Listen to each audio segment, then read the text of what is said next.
आप नमोकार चैनल को सब्सक्राइब जरूर कीजिए और वीडियो को सबसे पहले देखने के लिए बेल आइकन पर क्लिक करना ना भूलें। राजेश लाला आ जाए स्वागत की इस कड़ी से।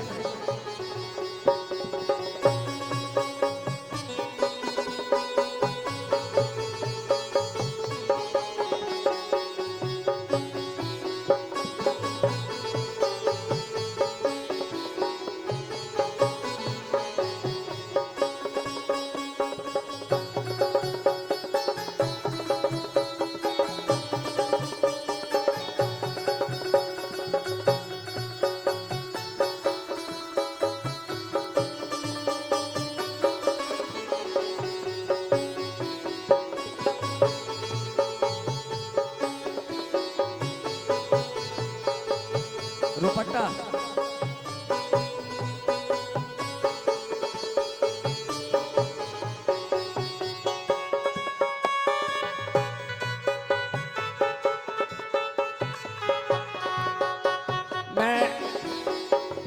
मैं राजेश लाला से निवेदन करूंगा कि हमारे अतिथि को माला पहनाकर स्वागत करेंगे।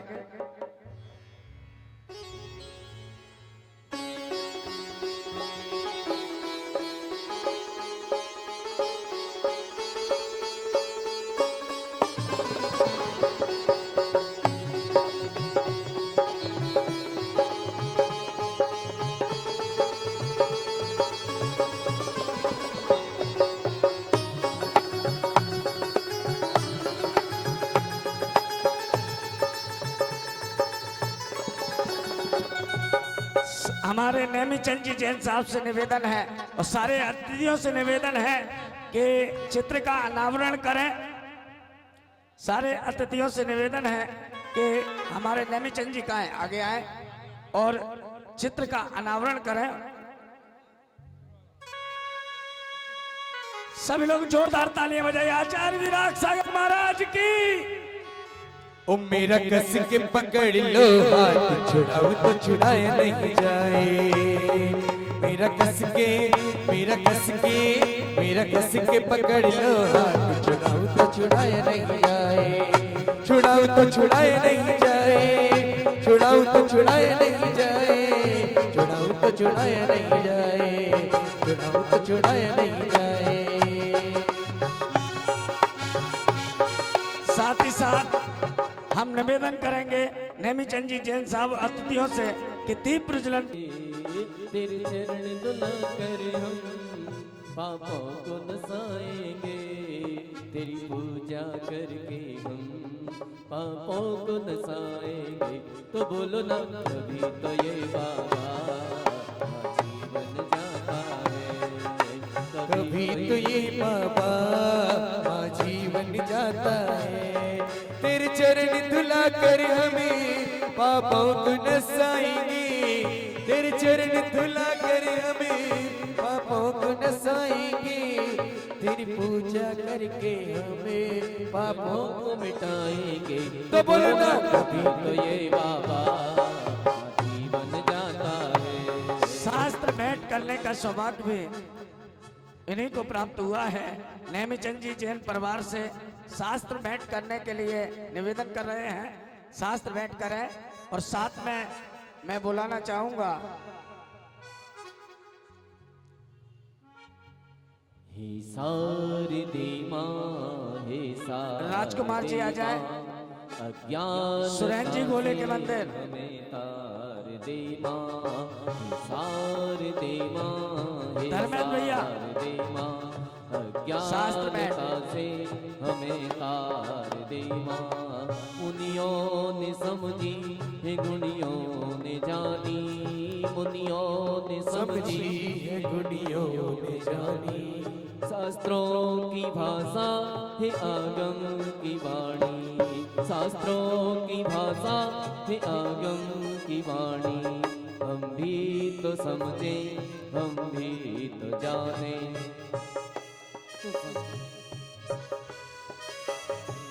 विद्या का वरदान हमको भी दे माँ।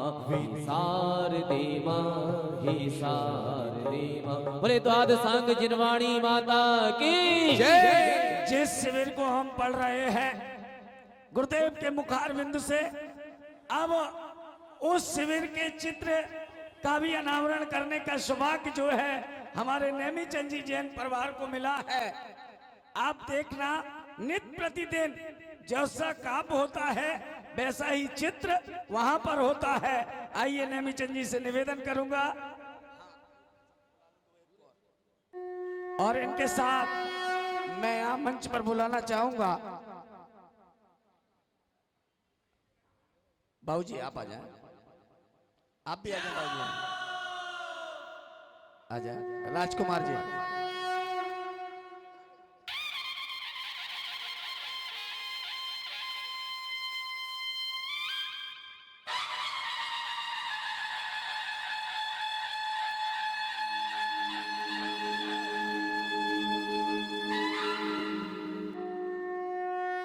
तालियां बजाइए सभी आदिनाथ भगवान की।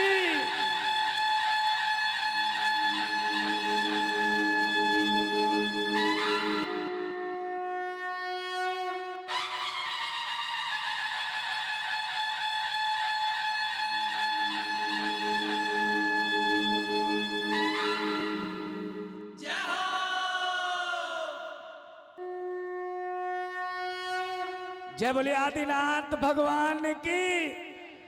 आइए भाइयों, यह सौभाग्य की प्रतिक्रिया को यहीं विराम देता हूं। कल किसी का मन हो तो यह अपना नाम अंकित करा सकते हैं। 5100 रुपए की राशि है जिसमें चित्र अनावरण, पाठ प्रक्षालन, शास्त्र भेंट और लास्ट में आरती करने का ये सौभाग्य उनको प्राप्त होगा। जिसका भी मन हो अपना नाम लिखा सकते हैं। 1100 रुपए के कूपन के लिए हमारे कमेटी के कार्यकर्ताओं से हमारा निवेदन है कि उस कट्टे को हाथ में रखें और सब लोगों को यह सौभाग्य दिलाएं। 1100 रुपए का उस कूपन को लेकर अपने घर जाएं ताकि आप उस कलश के अधिकारी, कभी कभी आपके यहाँ फोन आए कि भाई साहब आपका तो कलश खुल गया है, आइए मंगल कलश अपने घर रखिए। ये सौभाग्य आपको मिल सकता है, ये सौभाग्य आपके भाग्य में आ सकता है। हम चलते हैं हाँ, गुरुदेव का अर्घ हम यहाँ पर अर्घ चढ़ाने के लिए राजेश लाला जी कहाँ हैं, अपने अतिथियों को लेकर यहाँ आएंगे। श्रीमान प्रशांत जी गंगवाल, सौरभ जी को मैं मंच पर आमंत्रित करूंगा, रतन भाई साहब को मंच पर आमंत्रित करूंगा कि वो आए अतिथियों के साथ और श्रीफल अर्घ समर्पित करें। पूजन की महिमा बतलाते भक्तामर का ज्ञान महान, तत्व द्रव्य का राज बताते जैन धर्म की हो मसान। हो विनम्र अग्नि सजाते, हो विनम्र करता सम्मान। गुरु विनम्र पद अर्घ चढ़ाओ, चरणों करो विनम्र प्रणाम। ओम परम पूजनीय आचार्य भगवान गुरुवर श्री विनम्र सागर जी महाराज।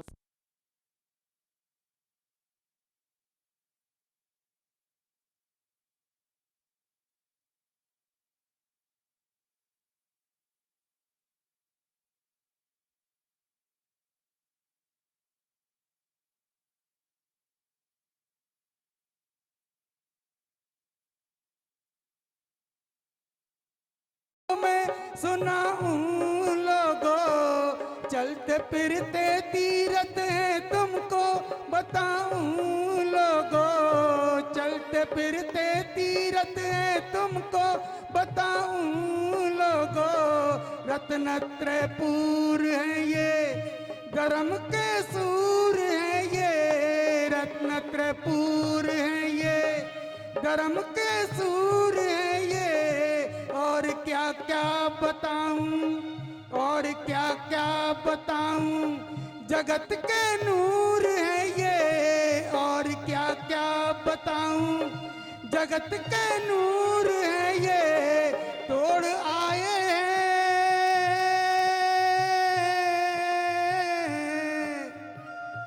तोड़ आए हैं, तोड़ आए हैं जग से नाता ये नौजवानी में। डूब मर जाए वो प्राणी चुल्लू भर पानी में, डूब मर जाए वो प्राणी चुल्लू भर पानी में।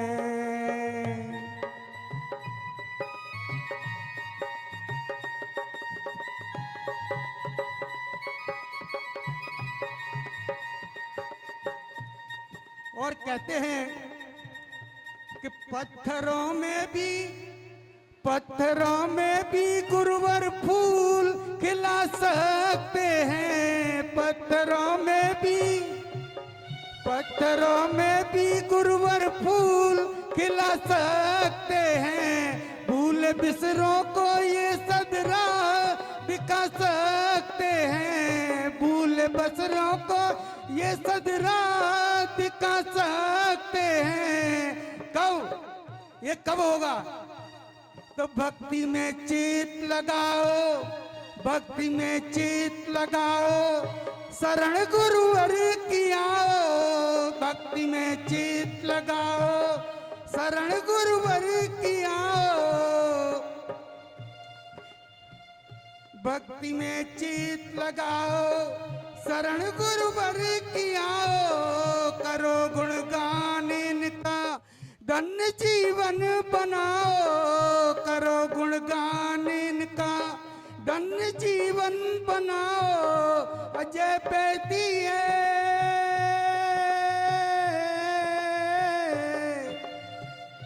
अजय बेटी है अमृत धारा इनकी वाणी में। डूब मर जाए वो प्राणी चुल्लू भर पानी में। गुरु का नाम ना हो, गुरु का नाम ना हो, जिसकी जिंदगानी में डूब मर जाए वो प्राणी चुल्लू भर पानी में। डूब मर जाए वो प्राणी चुल्लू भर पानी में। बोलिए परम पूज्य आचार्य भगवान विनम्र सागर जी महाराज की। आइए कोषाध्यक्ष जी, रक्षाबंधन को जिनका विधान है उनका चेक। आइए, जिनको भी अभी हमारे कार्यकर्ता आपके बीच में आएंगे, 1100 रुपए के कूपन के लिए आपके भाग को टटोलेंगे। हो सकता है हमने तुम्हें जबरदस्ती पर्ची दे दी सुरेंद्र जी गोले के मंदिर, हो सकता है तुम्हारे भाग में ही हो, तुम्हारे भाग में ही कलश निकलना हो, तो हम क्या उसे रोक पाएंगे? कोई नहीं रोक पाता। हमने गुरुदेव से, पुलक सागर जी महाराज से एक प्रश्न किया। मैंने कहा महाराज जी, मैं हिंदुस्तान में बोली लगाने जाता हूं और कभी कभी बोली जो लाखों में जाना हो वो 21 और 31 हजार में छूट जाती है। मेरे मुंह से अचानक निकल जाता है 1, 2 और 3, अचानक काम हो जाता है। तो गुरुदेव ने कहा बेटा इसमें तुम्हारी कोई गलती नहीं है, उसका भाग इतना तेज था, बोली तो उसके घर जानी थी। लाखों वाले तो बैठे रह जाते हैं, लेकिन पुण्य वालों के यहाँ 1100 रुपए का ये कलश पहुंचेगा। भाग्य वालों के यहाँ 1100 रुपए का ये कलश, जिसका भाग्य खुलेगा, दिवाली पर ड्रॉ होगा, उसे ये कलश प्राप्त होगा। महिलाओं, मेरा निवेदन है, भक्तांबर की क्लास में तुम पढ़ रही हो, गुरुदेव पढ़ा रहे हैं, एक बार अपने भाग को जरूर टटोलना। सोचना कि एक साड़ी हमने कम ली, लेकिन एक बार अपने भाग को जरूर आजमाया है। बहनों, तुम सूट लेती हो, एक सूट कम कर देना, लेकिन एक बार अपने भाग को जरूर टटोलना। एक कूपन अपने घर ले जाना और कहना संभाल के रख देना, दिवाली वाले दिन इसका नंबर मिलाना, कहीं मेरा भाग्य तो नहीं खिला। जब आपका भाग खुला होगा, आपको वह कलश जो हाथी पर सवार होकर वह कलश जो रखा है। और मैं एक सूचना और दे दूं, सामने जिन मंदिर है, जिनालय है, जहाँ कलश रखे हुए हैं, आप सभी दर्शन करके अवश्य यहाँ से जाएं। आओ, अपने दोनों हाथों को जुड़ने, टाइम हो चुका है। ठीक 8:30 बजे मुझे गुरुदेव को माइक देना होता है और घड़ी इशारा कर रही है। मैं चातुर्मास समिति को मंच पर बुलाना चाहूंगा। आए पूरी चातुर्मास समिति, धर्मचंद जी बरैया साहब, बार बार सुरेंद्र जी गोले के मंदिर, डब्बू भैया, निवेदन तो हो गया भक्तंबर शिविर का प्रारंभ करने का। आइए श्रीफल लेके आइए। पूरी वर्षा युग समिति यहाँ आ जाए। सीए साहब दोनों हमारे आ जाओ, निवेदन करें। श्रीफल ले लिया, बोलिए हे गुरुदेव, हम सभी आपके चरणों में निवेदन कर रहे हैं, प्रार्थना कर रहे हैं, आप भक्तांबर शिविर प्रारंभ करें। उदा के चंदन तंदुल पुष्प के चरस दी सुधु पलार के धवल मंगल गान रवा कुलजिन गाय नाथ माम जय ओम प्रेम प्रभुज आचार्य श्री विनम्र सागर जी महाराज मुनि संघ के चरणों में पद प्राप्त अर्घम निरपामति नमोस्तु गुरुदेव। आइए अपने दोनों हाथों को जोड़े, हम निवेदन करें उन चरणों में जिनके मुखार विंद से अमृत बहता है। उस अमृत को ग्रहण करने के लिए हम सभी लालायित रहते हैं। दोनों हाथों को जोड़ें, हम निवेदन करें कि हर हरे रंग का पंछी तोता नहीं होता, हर हरे रंग का पंछी तोता नहीं होता, हर कांटे वाला फूल गुलाब का नहीं होता। यूं तो इस धरती पर अनेक संत है मित्रों, पर हर संत विनम्र सागर नहीं होता। आओ निवेदन करें परम पूज्य आचार्य श्री विनम्र सागर जी महाराज श्री के श्री चरणों में नमोस्तु गुरुदेव। सभी लोग सतर्क मुद्रा में रीढ़ की हड्डी को सीधा करके आंखों को बंद करके इसका खूब ध्यान रखा करें, हम एक दूसरे से टच ना हो। एक दूसरे की ऊर्जा का असर पड़ता है, हम आपको कभी बताएंगे। शनिवार को या रविवार को हम ये बता पाएंगे कि ऊर्जा का क्या असर पड़ता है। इसलिए एक दूसरे से टच ना हो और उच्च ध्वनि में जोर की आवाज में नमोकार मंत्र का स्मरण। ओम नमो अरिहंताणं।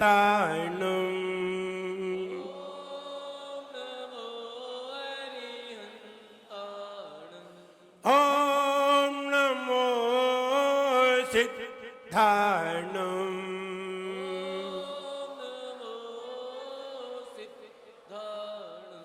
ओम नमो आयर्याणं। ओम नमो वच्छायाणं। ओम नमो लोहे संवसाहुणं।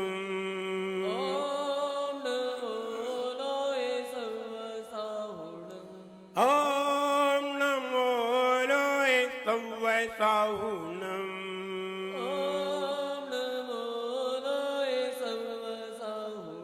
आपने आपको आप में वर लिया।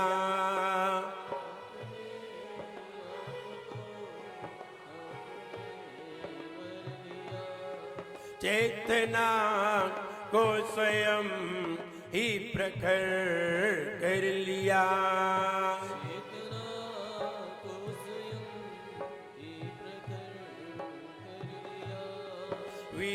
वीतरागी प्रभो हे महावीर जिन।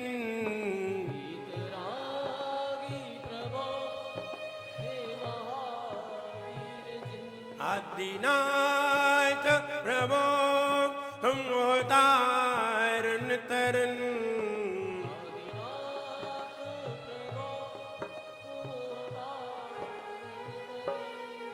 आपके द्वय चरण में विनम्र नमन।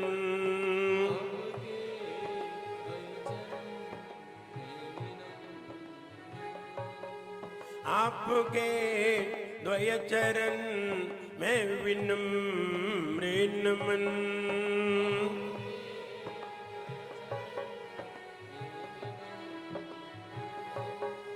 निर्विकारी हुए वस्त्र अंबर किए।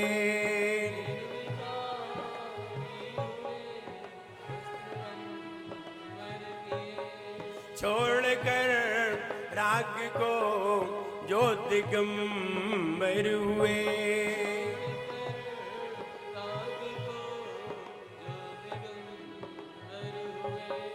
वे विरागी गुरु दो विराग नयन।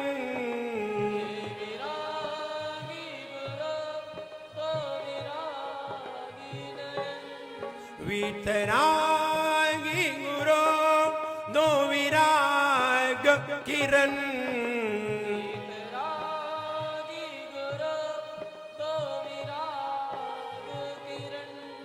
आपके द्वय चरण में विनम्र नमन।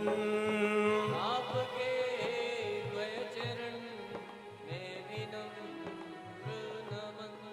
आपके द्वय चरण में विनम्र नमन।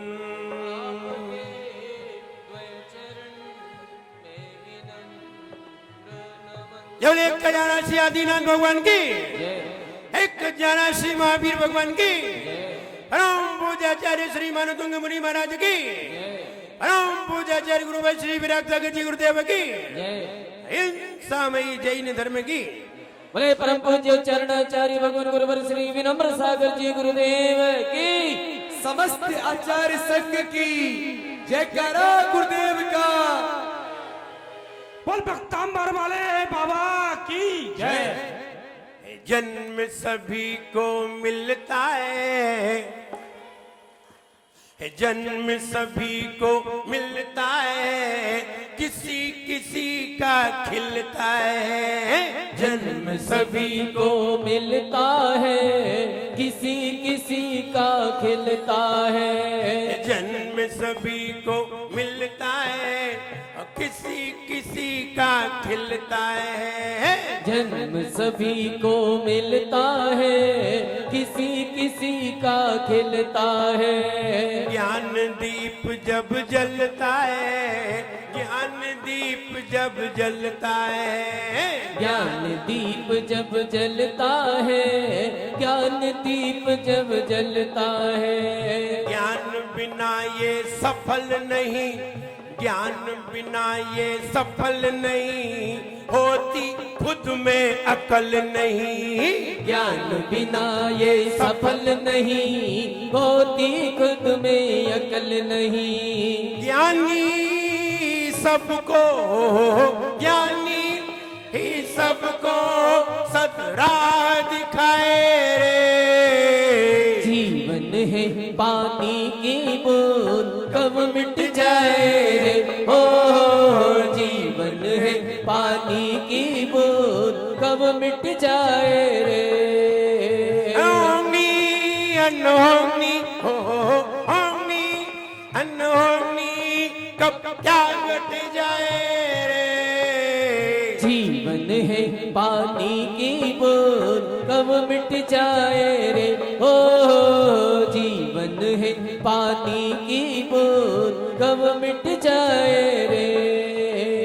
जन्म सभी को मिलता है और किसी किसी का खिलता है। जन्म सभी को मिलता है, किसी किसी का खिलता है। ज्ञान दीप जब जलता है, ज्ञान दीप जब जलता है, ज्ञान दीप जब जलता है, ज्ञान दीप जब जलता है।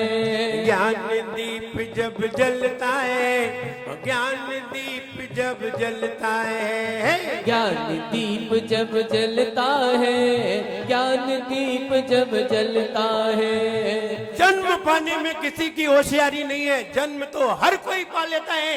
अरे आप पाप करेंगे तो भी जन्म मिलेगा और पुण्य करोगे तो भी जन्म मिलेगा।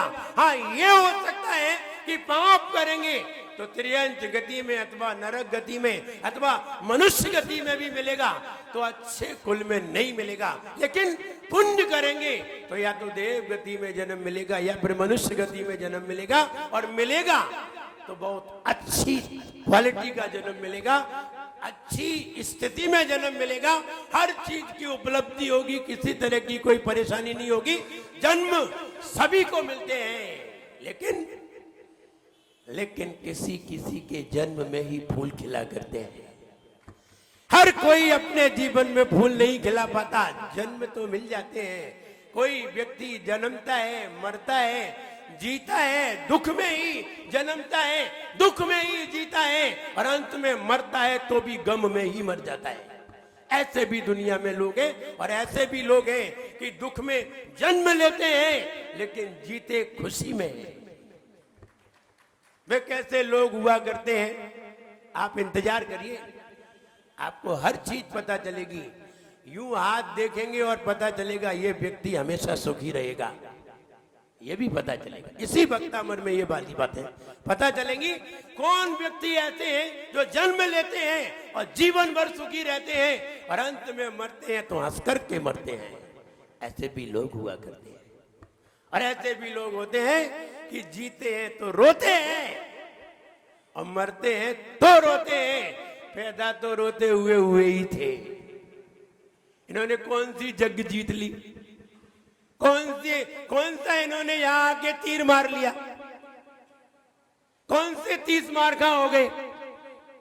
लेकिन वो व्यक्ति जो जीवन को सुखी बनाता है वही अंत में खुशी से मर पाता है।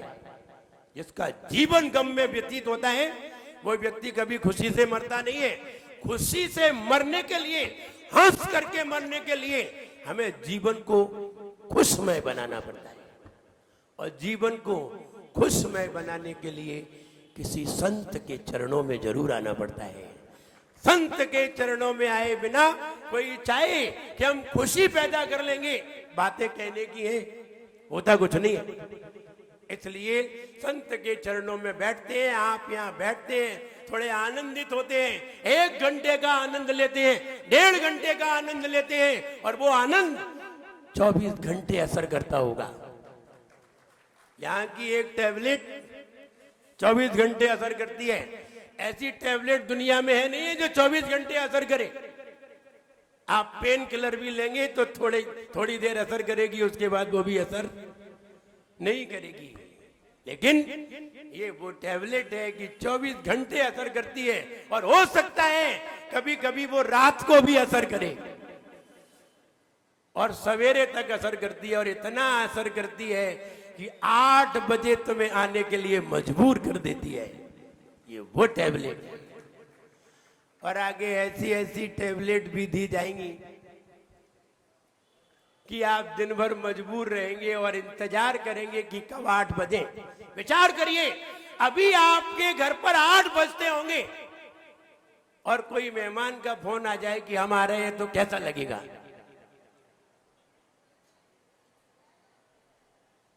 विचार करिए कि कैसा लगेगा।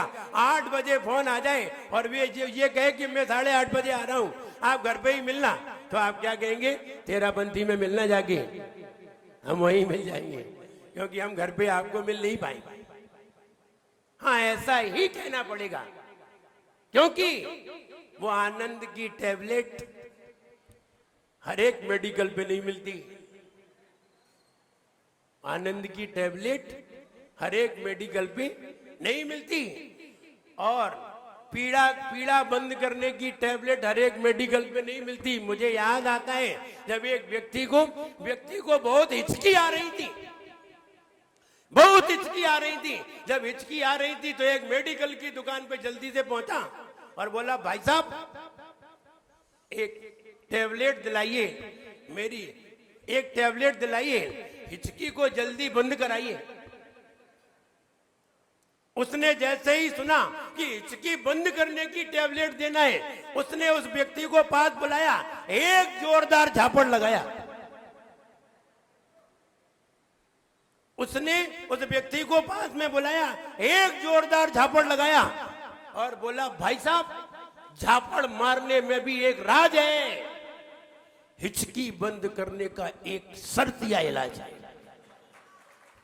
झापड़ मारने का भी एक राज है, हिचकी बंद करने का ये शर्तिया इलाज है। बोला, कस्टमर बोला, भाई साहब तुम्हें हिचकी बंद करने की इतनी जल्दी क्या छा रही थी? तुम्हें हिचकी बंद करने की इतनी जल्दी क्या छा रही थी? हिचकी तो मेरी पत्नी को घर पे आ रही थी, तुमने दवाई तो हमें खिला दी। हर एक मेडिकल पे ये वाली टैबलेट नहीं मिलती, ये यही टैबलेट मिलेगी। इसलिए सुबह 8 बजे आने का जल्दी से मन होता होगा, और ये होता होगा कि अभी कोई बाधा ना आए, और भगवान से ये प्रार्थना करिए कि हे भगवान, जितने दिन भक्तामर चले कोई मेहमान ना आए, कोई मेहमान ना आए, ना कोई मेजबान जाए, ना घर से कोई मेजबान जाए और ना कोई मेहमान आए, वरना 10 और 12 दिन बाधा कर देगा। प्रार्थना करिए कि ऐसा न हो कि ना कोई जाए और ना कोई आए। जन्म सभी को मिलता है, किसी किसी का खिलता है। जन्म सभी को मिलता है, किसी किसी का खिलता है। ज्ञान दीप जब जलता है, ज्ञान दीप जब जलता है। ज्ञान दीप जब जलता है, ज्ञान दीप जब जलता है। उस ज्ञान के दीपक को जलाने के लिए आज पूरा प्रयास किया जाएगा। पहला सूत्र दिया जाएगा। पहले हमने कहा था कि पहले छंद में यह बताया था कि आपको जो भी चीज की आवश्यकता हो आप प्रणाम करिए, आपको वो चीज मिलेगी। और अगर सामने वाला व्यक्ति भी नहीं दे रहा हो तो कोई बात नहीं, सामने वाले व्यक्ति के प्रणाम करने से अगर वो चीज अपनी नहीं दे रहा है तो पड़ोसी को प्रणाम करिए। बोले वो भी नहीं दे रहा है, कोई भी नहीं दे रहा है, जब कोई तुम्हें ना दे तो ईश्वर को प्रणाम करिए, वो तुम्हें कहीं ना कहीं से दिला देगा। जब कोई कुछ नहीं करता तो ईश्वर करता है। कहते हैं ना, सैकड़ों अक्लमंद मिलते हैं, सैकड़ों अक्लमंद मिलते हैं, काम के चंद मिलते हैं। सैकड़ों अक्लमंद मिलते हैं, काम के चंद मिलते हैं। जब मुसीबतें अपने ऊपर आती हैं तब सबके दरवाजे, भगवान को छोड़कर सबके दरवाजे बंद मिलते हैं, सिर्फ इनके ही खुले रहते हैं। और इनको तुमने स्मरण किया है तो निश्चित मानो कहीं ना कहीं से कोई ना कोई दूत ऐसा आएगा कि तुम्हें वो चीज दिलाएगा। मुझे एक घटना याद आती है। एक व्यक्ति 3 दिन का भूखा, और 3 दिन का भूखा पानी पी के काम चला रहा। टैक्सी ड्राइवर था, पानी बरस रहा था खूब तेज, कोई व्यक्ति निकल नहीं रहा था, टैक्सी चल नहीं रही थी, भूख के मारे तड़प रहा था। अचानक एक लड़की के पेट में दर्द हुआ, और दर्द हुआ तो दवाई लेने के लिए उसे मेडिकल जाना पड़ा, मेडिकल शॉप पे जाना पड़ा। तो मेडिकल शॉप पे जाने के लिए उसने टैक्सी को तलाशा, तो टैक्सी मिली नहीं बाजार में। एक टैक्सी जो भगवान के मंदिर के बाहर खड़ी हुई थी, और वो भगवान से प्रार्थना कर रहा था, भगवान मैं 3 दिन का भूखा हूं, मुझे 2 रोटी मिल जाए तो आपकी कृपा हो जाए, ऐसी प्रार्थना कर रहा था। इतने में वो लड़की आई, और लड़की ने कहा कि मेडिकल शॉप पे चलोगे? तो उसने कहा हाँ चलेंगे। वो बड़ा खुश हुआ, उसने कहा चलो भगवान ने एक व्यक्ति को तो मेरी टैक्सी के लिए भेजा। और भगवान से प्रार्थना कर ही रहा था, इतने में ही वो लड़की ने देखा कि वो पीछे बैठी थी, मेडिकल शॉप पे जा रही थी, तो अचानक उसको रोते हुए देखा, बड़ा दुखी देखा। तो उसने पूछा दादाजी क्या परेशानी है? तो उसने बताया मैं 3 दिन का भूखा हूँ, 3 दिन से पानी बरस रहा है, मेरी टैक्सी चल नहीं रही है, मैं भूखा हूँ और बुखार भी मुझे है। और वो दवाई लेने गई थी, पता नहीं लड़की को क्या अंदर में अपने पिता जैसा स्मरण आ गया।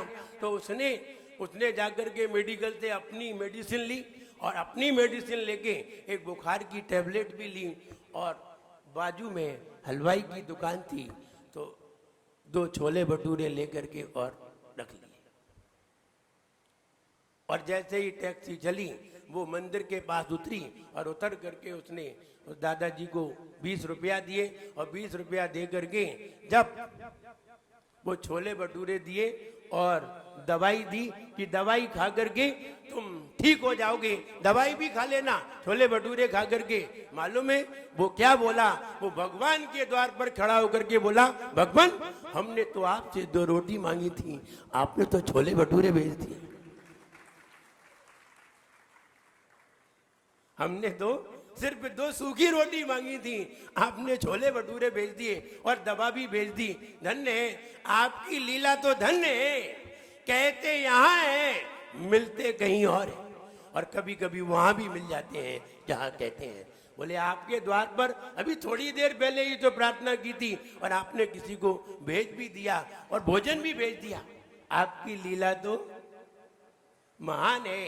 आप पड़ोसी से कम मांगिए, भगवान से ज्यादा मांगिए।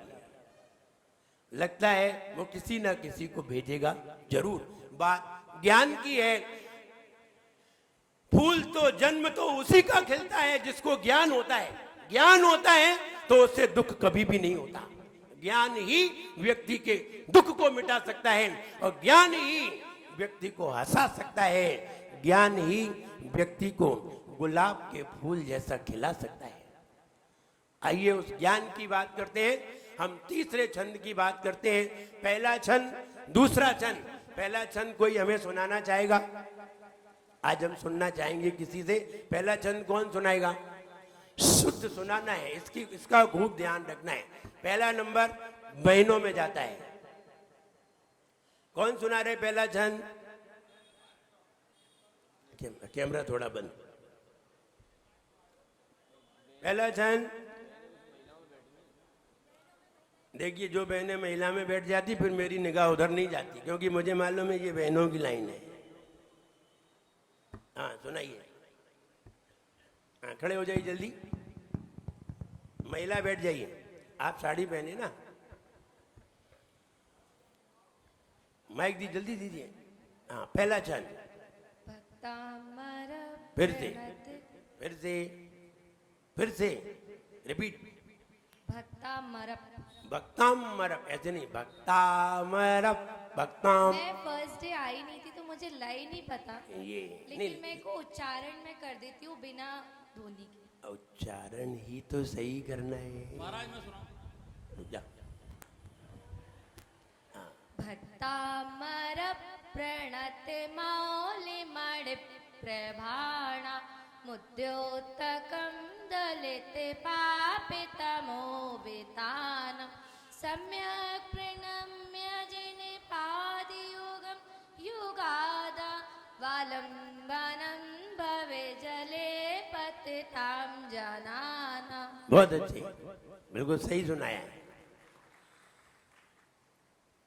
अब पुरुषों में सुनाइए। बालकों में कोई है? बालक में तो अभी दिख ही नहीं रहे। बालक सब स्कूल जाते हैं। पुरुषों में हाँ सुनाइए।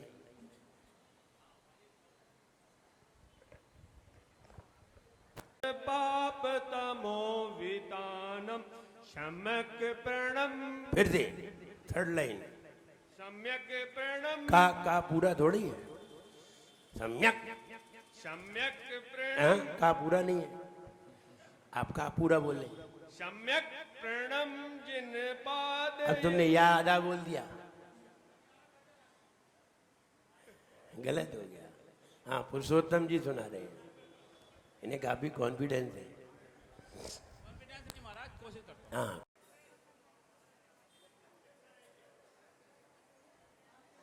इनसे सुन लीजिए जरा।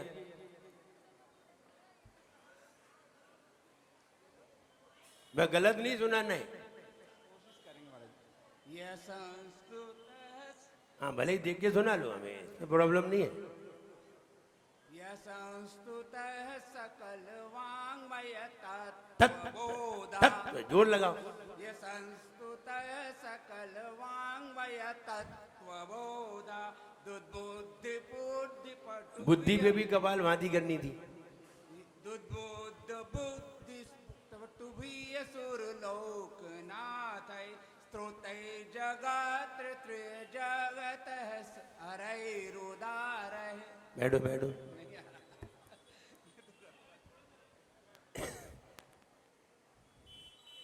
देखिए इतना सरल नहीं है जितना आप समझते हैं। आपको घर पे प्रैक्टिस करनी है और आप प्रैक्टिस करके कल आइए। हम आपसे कल फिर पूछेंगे। कल जल्दी पूछेंगे थोड़ा।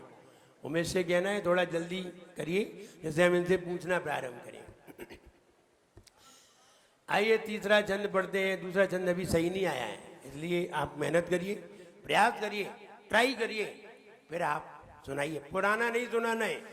महिलाओं से कहना है मुझे याद आता है एक व्यक्ति जब कैसेट भरवाने के लिए गया तो उसने कहा भाई साहब कैसेट भरवानी है भक्तामर की, कितने पैसे लेंगे? तो बोले कौन सा भक्तामर भरवाना है? बोले महाराज जी वाला। बोले आपको अपनी कैसेट में भरवाना है कि हमसे कैसेट लोगे उसमें भरवाना है? बोले नहीं नहीं, मेरे पास कैसेट है भरी भराई, उसी में भरवाना है। बोले 15 रुपए लगेंगे। बोले हम आपसे कैसेट लें तो? बोले तो 10 रुपए लगेंगे। बोले तुम्हें तो भरना है, चाहे हमारी में भरो चाहे तुम अपनी में भरो, पैसे तो भरने के लेना है। बोले भरने के तो लेना है, पहले तो 5 रुपया खाली कराई के लगेंगे, फिर 10 रुपया भरने के लगेंगे। तो इनको तो पहले खाली करवाना पड़ेगा, पुराने भरे भराए बैठे, इसलिए पहले पुरानी में लाल बटन लगाओ, लाल बटन दबाओ, पूरा डिलीट करो, फिर नया कैच करो तो सही आएगा। और पुराने पे चढ़ाओगे तो किचकिच होगी बीच में, फिर वो आवाज सही नहीं आएगी, फिर बीच में पुरानी आई जाएगी, है ना। हमने तो बुद्धि बोला ही नहीं, दुद्भूत बुद्धि ऐसा बोला ही नहीं है। हमने तो ऐसे बोला था दुद्भूत बुद्धि पटु सही, हमने तो ऐसे बोला था, तुमने तो पुराना बोल दिया। इसलिए पुरानी कैसेट में तो कहीं ना कहीं निकलेगा ही। दूसरा एक बार, या संस्तुता सकल वाङ्मय तत्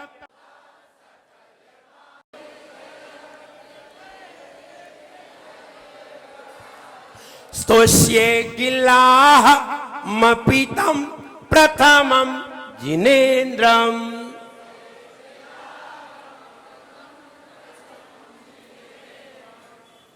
आप लोग घर पे अभ्यास करिए। हमने कहा था घर पे आप 2 घंटे प्रैक्टिस करेंगे तब कहीं जाकर के आप सही कर पाएंगे। और ध्यान रहे, एक छंद भी अगर तुमने सही कर दिया तो वो तुम्हारे जीवन के लिए महत्वशाली बन जाएगा। एक छंद बहुत है। कितने ताले टूटे थे? 48। अरे 48 नहीं टूटे थे। अरे अगर भक्तामर से 48 ताले टूटते हैं तो इसका मतलब है कि भक्तामर का अपमान है।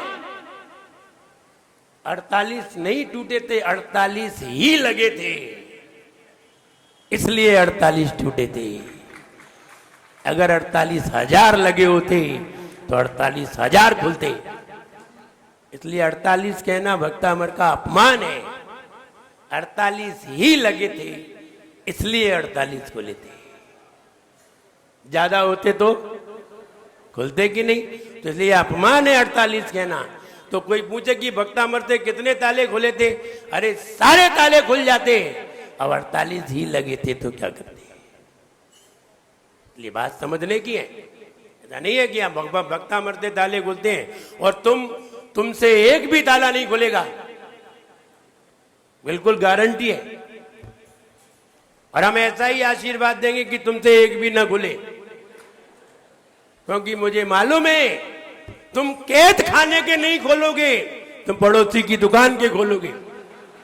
इसलिए तुमसे तो खुलना ही नहीं है। तुम कितना भी पड़ोसी की दुकान पे पूरा भक्तामर पढ़ो, ताला हिलेगा भी नहीं, टूटना तो बहुत बड़ी बात है। क्योंकि तुम्हें वो अनुमति नहीं दी गई है, ये अनुमति हमें दी गई है, तुम्हें नहीं। क्योंकि तुम्हारे पास तो ताली होती है, तुम्हारे पास तो हथियार होते हैं और तुम तो तैयार बैठे हो खोलने के लिए। लेकिन हमें किसी के खोलने की जरूरत नहीं है। हम खोलते नहीं हैं, हम चलते हैं तो ताले खुल जाते हैं। और तुम खोलने जाते हो इसलिए खोलते नहीं है, यही अंतर है। हम खोलते नहीं है, खुल जाते हैं। तुम खोलने जाते हो फिर भी खुल नहीं पाते। इसलिए समझिए। आइए तीसरा छंद पढ़ने के लिए तैयार होइए। बुद्ध्या विनापि विबुधार्चित पाद पीठ,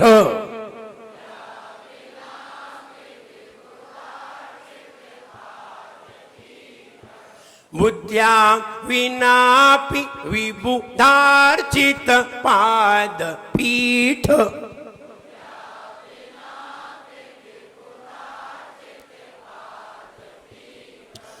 अब पीठ बोल रहे हैं ना, तो पीठ के साथ कोमा लगा हुआ है और स्तोतम शब्द आ रहा है, आप स्तोतम बोलेंगे, इसलिए आप ऐसे बोलिए पीठस।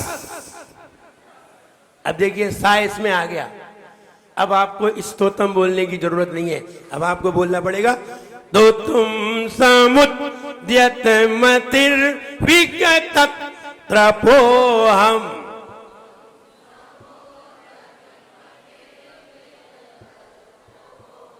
हमने पहले बताया था कि अगर स्वर छोटा आ जाए और उसके बाद संयुक्त अक्षर आ जाए तो स्वराघात होते हुए जोर देना पड़ता है। मां पे कौन सा ऊ है, कौन सा स्वर है, छोटा ऊ है, और दिया कौन सा वर्ड है, संयुक्त अक्षर है, डी वाई संयुक्त अक्षर है, इसलिए समुद्यत, फिर जोर लगाना पड़ेगा, समुद्यत, ऐसा नहीं समुद्यत, ऐसा नहीं बोलना पड़ेगा, समुद्यत। स्तोत्रम समुद्यत मतिर विगत त्रपोहम।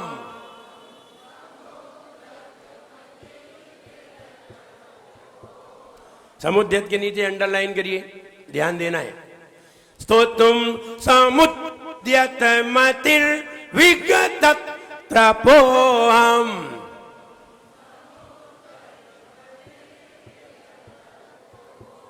ध्यान दे, समुद्यत, बोलिए जरा जोर से, समुद्यत, ये बड़े ऊ की मात्रा नहीं आनी पाए, समुद्यत।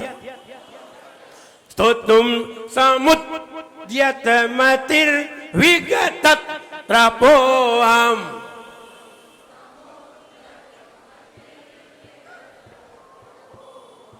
बालम विहाय जल संस्थित मिंदु बिंब।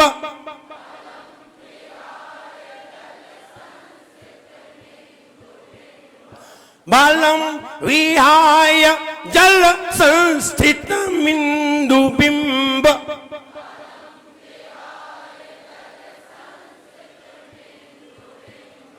मन्यः क इच्छति जनः सहसा गृहीतुम्।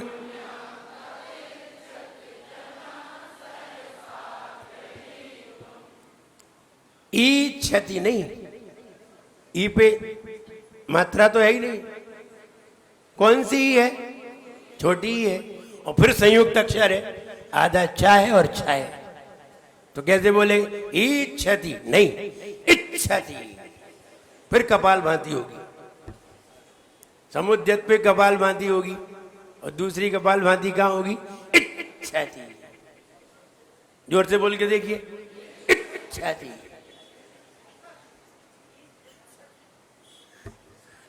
मन्यः क इच्छति जनः सहसा गृहीतुम्।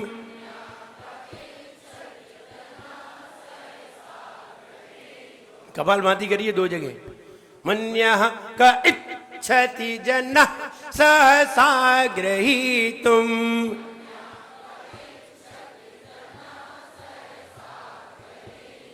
अंडरलाइन का इच्छति, फुट लाइन, इस पे कपाल भांति जोर की देनी है, और समुद्यत इस पे भी जोर से देना है, और पढ़ना है, हम फिर पढ़ के बता रहे हैं अब कैसे पढ़ना है।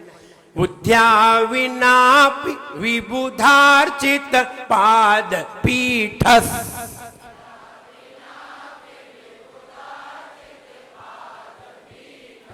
पीठस तो तुम समुद्यत मतिर विगत त्रपोहम।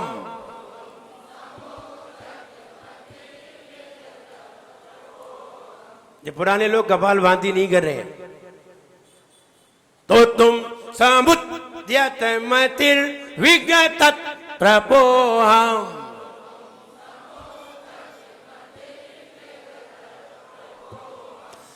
बालम विहाय जल संस्थित मिंदु बिंब।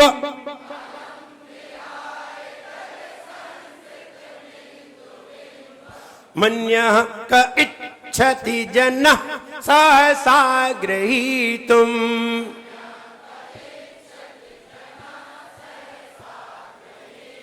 अब जोर से ब्रेक लगा के बोलिए, मन्या का इच्छति जन सहसा गृहीतुम।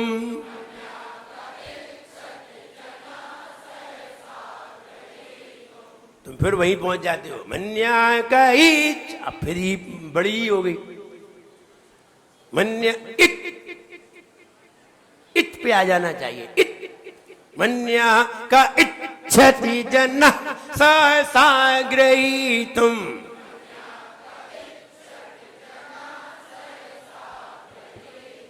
मन्या का इच्छति जन सहसा गृहीतुम।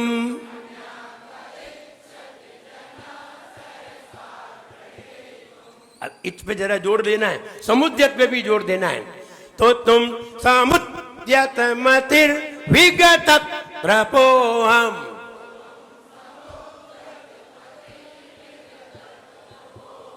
जोर देखिए, यहां पे भी कपाल भाती, यानी एक जोर की आवाज आएगी अंदर से। और देखिए आप नहीं लाएंगे ना, तभी हम सबसे 11-11 रुपया डलवाएंगे। जोर से लगाइए। तो तुम समुद्यत मतिर विगत प्रपोहम।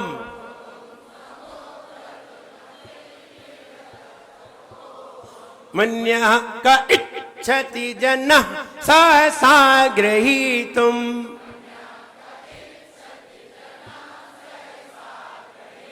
ये अब सही आई। चाबुक दिखाते हैं तो काम करते हैं। 11 रुपए का चाबुक दिखाया ना, चाबुक दिखाते हैं तो काम करते हैं। ये वो शेर हैं जो सर्कस में काम करते हैं, ये बिना चाबुक के नहीं बनते। इसलिए अब आप लोग पूरा पढ़ के सुनाइए। बुद्ध्या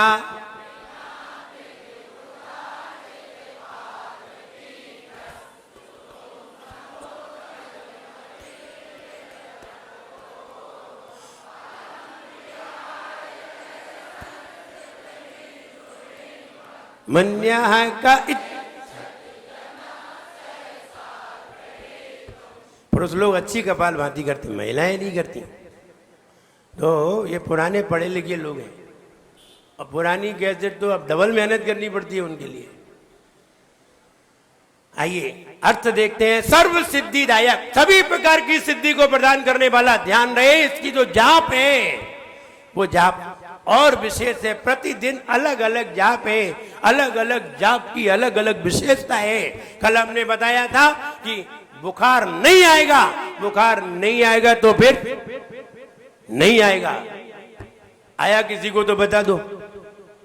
हाँ, नहीं आएगा, क्योंकि मालूम है मुनियों के वचन ऐसे भी होते हैं, अगर उन्होंने कह दिया माने कह दिया, उसे टलना पड़ेगा लेकिन आ नहीं सकता है। ऐसे भी मुनियों के वचन होते हैं। जब हम 23 और 24 नंबर छंद पढ़ेंगे तो ऐसे मुनिराज होंगे जिन्होंने जो कह दिया माने पानी बरसेगा तो फिर पानी को बरसना पड़ेगा, फिर बादल कहीं से भी आए। इसकी टेंशन नहीं है, कह दिया माने कह दिया। ऐसे भी मुनिराज हैं, वर्तमान में भी ऐसे मुनिराज। ऐसा नहीं है ऐसे मुनिराज नहीं है, हम आपको उदाहरण देके बताएंगे कि ये मुनिराज ऐसे भी थे। सर्व सिद्धिदायक, सभी प्रकार की सिद्धि कब मिलती है?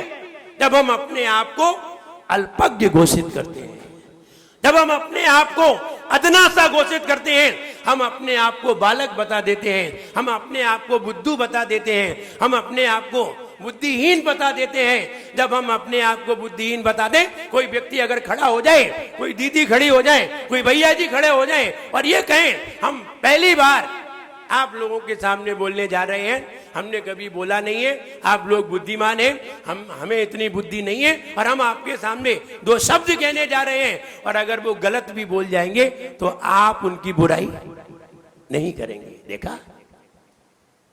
और वो कहते हैं नहीं मैं सब कुछ जानता हूं, और जरा सी भी चूक कर जाएं तभी यार 50 लोग कहने को तैयार हो जाएंगे। हाँ, बड़े अपने आप को होशियार समझते थे, और पहले से ही वो कहते मैं अल्पज्ञ हूं, बुद्धिहीन हूं, बालक हूं, हम आपके सामने कुछ कहना चाहते हैं तो कोई बात नहीं, गलती होगी। नहीं तुमने बहुत बढ़िया बोला, बहुत बढ़िया बोला, ये और कार्य की सिद्धि होगी। इसलिए अपने आप को अल्पज्ञ कहने से कार्य की सिद्धि होती है और अपने आप को बुद्धिमान कहने से हम बुद्धू पहले ही हो जाते हैं। इसलिए बुद्धिमान कहने के पहले कई बार सोचना चाहिए कि हम बुद्धिमान हैं भी या नहीं है। कहीं ऐसा तो नहीं है हमसे भी ज्यादा बुद्धिमान है, और जब हमसे ज्यादा बुद्धिमान है तो हम बुद्धिमान कहां रहे, हम तो उनसे कम बुद्धि वाले रह गए। इसलिए ये बात सोच लेना चाहिए। सर्व सिद्धिदायक आचार्य मानतुंग महाराज ने अपने आप को इसमें अल्पज्ञ घोषित किया है और ये कहा है, भगवान मैं आपका वक्तामर स्तोत्र रचने जा रहा हूं, मैं आपकी स्तुति करने जा रहा हूं। आपको मालूम हो मैं तो बुद्धिहीन बालक हूं, फिर भी मैं आपकी स्तुति करने के लिए तैयार हुआ हूं। बालक छोटा होता है, 1 साल का होता है, बोलना नहीं जानता है, फिर भी बोलता है। उसको बोलते हुए देख करके माता पिता को कितना अच्छा लगता है, जबकि वो सही नहीं बोल रहा है, सही नहीं बोल रहा है, लेकिन माता पिता समझ रहे हैं कि वो क्या बोल रहा है। वो नहीं समझ रहा कि मैं क्या बोल रहा हूं, मम्मी पापा समझ रहे हैं। छोटा बच्चा होता है, 1 साल का बच्चा होता है, 2 साल का बच्चा होता है, 6 महीने का बच्चा होता है, माता पिता उसे चड्डी पहना देते, पहना देते। बच्चे को नहीं मालूम तो हमें क्यों पहना रहे हो, लेकिन माता पिता को मालूम है कि हम क्यों पहना रहे हैं। उसे कुछ नहीं मालूम। कभी कभी बच्चे को नहीं मालूम होता और माता पिता को मालूम होता है। जब माता पिता को मालूम होता है तो माता पिता ये समझते हैं हम बहुत समझदार हैं, लेकिन बच्चा ये समझता है तुम कुछ समझदार नहीं हो, तुमसे ज्यादा समझदार तो हम हैं। जब वो सुनाते हैं ना कि लल्ला लल्ला लोरी, क्या सुनाते हैं? और दूध की कटोरी, अच्छा दूध में बतासा और लल्ला करे तमाशा। उसे मालूम है बतासा क्या होता है? मालूम है उसे? नहीं मालूम। मालूम है कटोरी क्या होती है? उसे क्या मालूम? वो 6 महीने का बच्चा है, वो क्या जाने कटोरी क्या होती, कटोरा क्या होता है, भगवानी क्या होती है, उसे क्या मालूम? फिर भी सुनाते जाते उसे। और बच्चा ये सुन करके सो जाता है। इसलिए नहीं सो गया कि उसकी समझ में आ गई, वो समझ गया ये मां पागल है, बिल्कुल मुझे समझा रही है, मैं तो कुछ जानता ही नहीं हूं। और जब वो जानता नहीं है और मां जबरदस्ती समझाती है तो बच्चा चुपचाप सो जाता है। झंझट खत्म, ना तुम बोलोगे ना हमें सुनना पड़ेगा, क्योंकि मेरी समझ में नहीं आ रही और तुम समझाना चाह रहे हो। हम बड़े हो जाए फिर बताना बतासा क्या होता है और कटोरी क्या होती है और दूध में जाता है तो क्या होता है, फिर हम बताएंगे। लेकिन बस यही समझिए, मां समझती है बच्चा नहीं समझ रहा है और बच्चा समझता है ये नहीं समझ रही, और दोनों एक दूसरे को बुद्धू बनाते बनाते बड़े हो जाते हैं। तो बुद्धिहीन बालक में आचार्य मानतुंग महाराज कहने जा रहे हैं, इतने ज्ञानी होने के बाद भी अपने आप को क्या कह रहे हैं? मैं बुद्धिहीन हूं। और ज्ञान होता नहीं है और अपने आप को ज्ञानी और समझ लेते हैं। दिले मुर्दा कभी जीने का तलबगार न था, दिले मुर्दा कभी जीने का तलबगार न था, होशियारी समझता था मगर होशियार न था। ऐसी होशियारी है, ऐसा ज्ञान है। तो यहां बुद्धिहीन जैसे ही हम होते हैं और अपने आप को बालक कहते हैं, आपके कार्य की सिद्धि हो जाती है। और जब जब बालक होते हैं तब तब सिद्धि होती है, जब जब बड़े होते हैं तब तब सिद्धि नहीं होती। आप ट्रेन में बैठे हुए हैं और एक छोटा सा बालक, 1 साल का बालक अगर वर्थ को पकड़ते पकड़ते कहीं आपके पास आ जाए, और दूसरी वर्थ तीसरी वर्थ का बच्चा था, वहां बैठी हुई सवारियों का बच्चा था, उनका बच्चा था, जैन नहीं था, जैन था अजैन था, इससे कोई मतलब नहीं। वो बच्चा जब तुम्हारे पास आता है और आप बिस्कुट खा रहे होते हैं तो एक बिस्कुट बच्चे को भी सरका देते हैं। और वही बच्चा जब 10 साल का हो जाता है और तुम्हारे सामने खड़ा होता, चल साइड से खड़ा हो, तब बिस्कुट नहीं देते। बच्चों को हर कार्य की सिद्धि हो जाती है और बड़ों को मेहनत करनी होती है। अब आप लोग तो बच्चे हैं नहीं, आप लोग तो बड़े हैं, इसलिए मेहनत करनी पड़ती है और बच्चों को सहज में मिल जाती है। बच्चे को तुम अपना खड़ा कर दो स्टेशन पे, उसे सब मिल जाएगा और तुम खड़े हो जाओ। इसलिए बच्चे बनो, बालक बनो। क्यों आप बड़े हो गए? क्या करें, प्रकृति ने बड़ा कर दिया।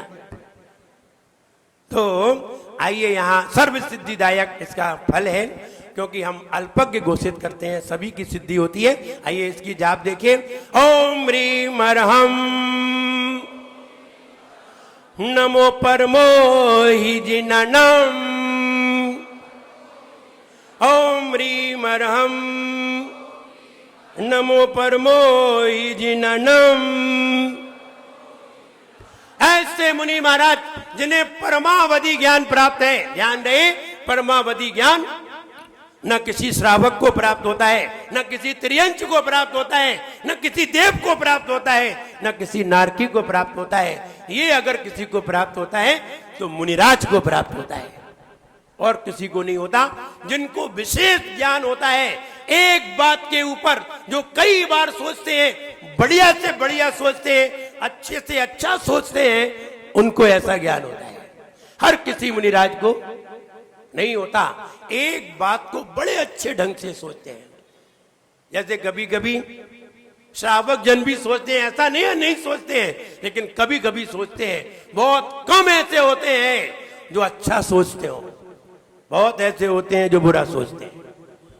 ऐसे लोग बहुत होते हैं। तो हम ये कहने जा रहे हैं कि ऐसे मुनि महाराज जिन्हें परमावधि ज्ञान है, ये वे मुनि महाराज हैं विदेह क्षेत्र में विराजमान है और ये उसी पर्याय से मोक्ष को प्राप्त होते हैं। इन्हें दूसरा भव धारण नहीं करना पड़ता है। अंतिम भव होता है, चरम शरीरी होते हैं, तीर्थंकर के समान होते हैं और उसी भव से मोक्ष को प्राप्त करते हैं। ये भरत क्षेत्र में पैदा नहीं होते, ये अभी ऐरावत क्षेत्र में पैदा नहीं होते, ये उस काल में पैदा होते हैं जिस काल में तीर्थंकर होते हैं और उसी भव से मोक्ष को प्राप्त करते हैं। ये ज्ञान कैसे प्राप्त होता है? बढ़िया सोचने से, अच्छे से अच्छा सोचने से। महाराज को दवाई देनी है, देखिए बढ़िया से बढ़िया सोच क्या हो सकता है। महाराज है, महाराज की तबीयत खराब है, बीमार है, अथवा बीमार नहीं है, उन्हें जुकाम है और तुम दवाई लेकर के आए हो, बताइए कैसे दोगे?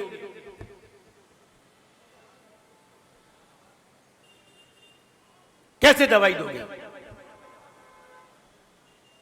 बोले जैसे वो वैद्य जी ने बताई होगी वैसे देंगे। और कभी कभी जल्दी में दवाई ले आए, अब कैसे देंगे? वो चौका में जाएंगे, चक्रेश जी चौका में जाएंगे, बाहर खड़े हो जाएंगे, ये दवाई ले लो, दवाई तो महाराज को देनी है। ऐसे नंबर 1। नंबर 2, बाहर से उसको समझाएंगे और उसको दवाई देंगे और वो दूसरा देगा। ये दूसरा तरीका है। तीसरा तरीका कि दूध में देना थी और दूध में देगा और दूध में दे करके उससे कहेगा सामने वाले से कि तुम दूध में ये वाली दवाई घोल दो और तुम दे दो। अब बताइए कौन सा तरीका अच्छा है? दूध वाला? नहीं, एक भी अच्छे नहीं है। ये सब घटिया गिलास के हैं। बोले जितने चौका लगाया है उससे कह देंगे ये भी घटिया है, क्योंकि चौके वाले को तो पता चल जाएगा। अब वो कह रहे कि हम ही दवाई देंगे और हम ही जाएंगे, हम ही दे आएंगे। लेकिन ऐसे देते कहाँ हैं? वो यही तो समझा रहे थे हम। ऐसे देते कहाँ हैं? वो तो वहां से चिल्लाते। एक व्यक्ति ने भोपाल में जब मेरे हार हो रहे थे तो वो दवाई लेकर के आया और दवाई लेकर के आया, उसने अलमारी में रख दी। और अलमारी में रख दी और अलमारी में रख के आया और बोला मैं जा रहा हूँ, ऑफिस जा रहा हूँ, वो हम महाराज की दवाई लेकर के आए हैं, महाराज को दवाई दे देना क्योंकि ऑफिस में तो हमें 9 बजे पहुंचना है और महाराज तो 10 बजे उठेंगे। और वो दूसरे को कह गया। हुआ ये कि वो व्यक्ति दवाई लेकर के आ गया और दवाई लेकर के आ गया तो उसने उस दवाई को जूस में घोल दिया और वैद्य जी कह गए थे कि दूध में घोलना है और अनार के जूस में घोल दी। हमने दवाई ली नहीं तो उसने सोचा कि महाराज को जूस में नहीं लेनी है दवाई, दवाई तो दूध में देनी थी। अब वो तो घुल गई जूस में, अब जूस तो दूध में डाला नहीं जाएगा। बोले दूसरी पुड़िया लाओ, तो दूसरी पुड़िया लेने गया दूसरा, और दूसरी पुड़िया मुल्तानी मिट्टी की रखी थी वो उठा लाया। वो सोच जाते हाथ धोने की। अब मुल्तानी मिट्टी की पुड़िया उठा लाया तो हमें तो मालूम थी ये तो मुल्तानी मिट्टी की है। और उसने उसको दूध में घोल दिया। बोला महाराज दवाई लो, दवाई तो वैद्य जी कह गए लेना पड़ेगी। अब हम ले नहीं रहे, वो कह नहीं हमारा लेनी पड़ेगी। अब हमने जब ली नहीं और जब नहीं ली तो उसने सोचा कि दूध में नहीं घोलना होगी, पानी में देना होगी। तो उसने उस दूध को अलग रख दिया घोल करके एक गिलास में और फिर दूसरी पुड़िया लेने गया और वही मुल्तानी मिट्टी की फिर उठा लाया और अब की बार उसने पानी में घोल दी। तो हमने पानी में घुली भी नहीं ली, मुल्तानी मिट्टी गाय को ले, वो तो दूसरे काम के लिए लेते हैं। जब नहीं ली तो जब आर हो गया और लास्ट में वो बार बार पानी देने लगा, जब हमने नहीं ली और दे दी उसने तो हमने गिरा दी और हाथ धो करके पानी लेके कुल्ला कर लिया। तो उसने बाहर आया तो बहुत सबसे कह रहा था महाराज ने दवाई नहीं ली, हम दवाई लेकर के आए। ऐसे दवाई देंगे तो हो गया काम। तो हमने कहा भाई कौन सी दवाई दी थी? बोले ये वाली दवाई दी थी, ये तो मुल्तानी मिट्टी थी। बोले तो हमें क्या मालूम? तो तुम्हें जो नहीं मालूम तो क्या सब दवाई हो जाएगी? इसलिए पहले पता करो कि हमें क्या देना है, कैसे देना है। हम कभी बताएंगे कि श्री कृष्ण को तीर्थंकर प्रकृति का बंध हुआ, उन्होंने कैसे आहार दिया था, कैसे दवाई दी थी जो सबसे उत्कृष्ट थी। आप विचार करिए सर्वोत्कृष्ट दवाई देने का तरीका क्या है। और अगर आप नहीं ढूंढ पाओ तो फिर हम आपको कल बताएंगे, परसों बताएंगे, आज ही थोड़ी बताएंगे, आगे बता देंगे कि सबसे उत्कृष्ट तरीका क्या है। आइए वे मुनि महाराज जो परमावधि ज्ञान को प्राप्त हैं, विदेश क्षेत्र में विराजमान है, उन मुनि महाराज को मेरा मन से, वचन से, काय से प्रणाम हुए। ऐसी विद्या हमें भी प्राप्त हो। उत्कृष्ट चिंतन जब किया जाता है तो परमावधि ज्ञान प्राप्त होता है। इसलिए जब हम उत्कृष्ट चिंतन करते हैं तब ये ज्ञान प्राप्त होता है, ऐसे ही नहीं होता। और हम बताए दे रहे हैं, नहीं तो तुम कल चिंतित रहोगे। श्री कृष्ण ने जब दवाई दी तो उन्हें पता चला कि मुनिराज को बुखार आ गया है, मुनिराज बीमार हो गए हैं। तो श्री कृष्ण गए और दवाई लेने गए वैद्य जी पर। उन्होंने दवाई ली और दवाई लेकर के उन्होंने कहा किस में देना है? बोले आटे के लड्डू में देना है। श्री कृष्ण ने घर पे लड्डू बनवाए, उनको दवाई मिलाई और दवाई मिला के चौके में दे आए। बोले ये कहा कि सभी महाराज को लड्डू खिलाना है, ये नहीं कहा कि दवाई देना है, लड्डू खिलाना है। सभी महाराज ने लड्डू खाए, सभी महाराज को दिए, किसी को नहीं पता कि उसमें दवाई पड़ी है। यहां तक कि महाराज को भी नहीं पता कि दवाई है। न महाराज को पता है, न श्रावक को पता है, सिर्फ श्री कृष्ण को पता है। और उन्होंने ये दवाई दी, सारे महाराज ठीक हो गए। तो उसमें कहते हैं इस दिन वैया वृत्य करैया सोनी जय। उसी समय श्री कृष्ण को तीर्थंकर प्रकृति का बंध हो गया।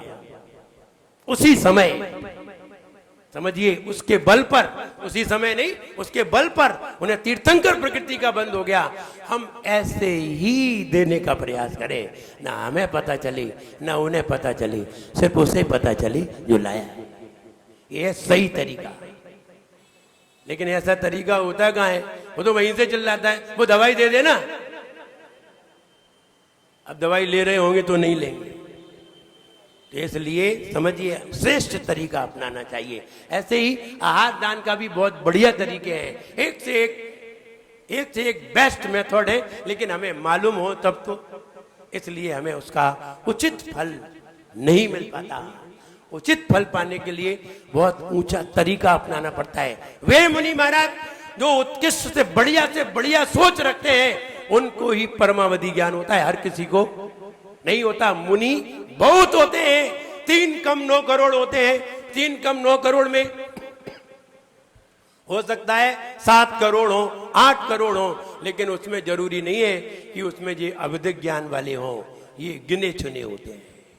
इसलिए वे मुनि महाराज को हमने नमस्कार किया। उन मुनि महाराज ये श्रुत ज्ञान के चिंतन से, बढ़िया चिंतन से हुआ करता है। मतिक ज्ञान के द्वारा श्रुत ज्ञान का चिंतन होता है। मतिक ज्ञान अनुमान रूप होता है, श्रुत ज्ञान विशेष रूप होता है। इसलिए कोई भी चीज आपने देखी है, अगर आपने ये घड़ी भी देखी है, यद्यपि घड़ी का ज्ञान शुद्ध ज्ञान नहीं है, अगर आपने आत्म तत्व का अनुभव किया है, जीव राग क्यों कर रहा है, जीव द्वेष क्यों करता है, जीव मोह क्यों करता है, जीव को आत्मज्ञान कैसे प्राप्त होगा, जीव को तत्व ज्ञान कैसे प्राप्त होगा, इस पर विशेष विचार करना शुद्ध ज्ञान है।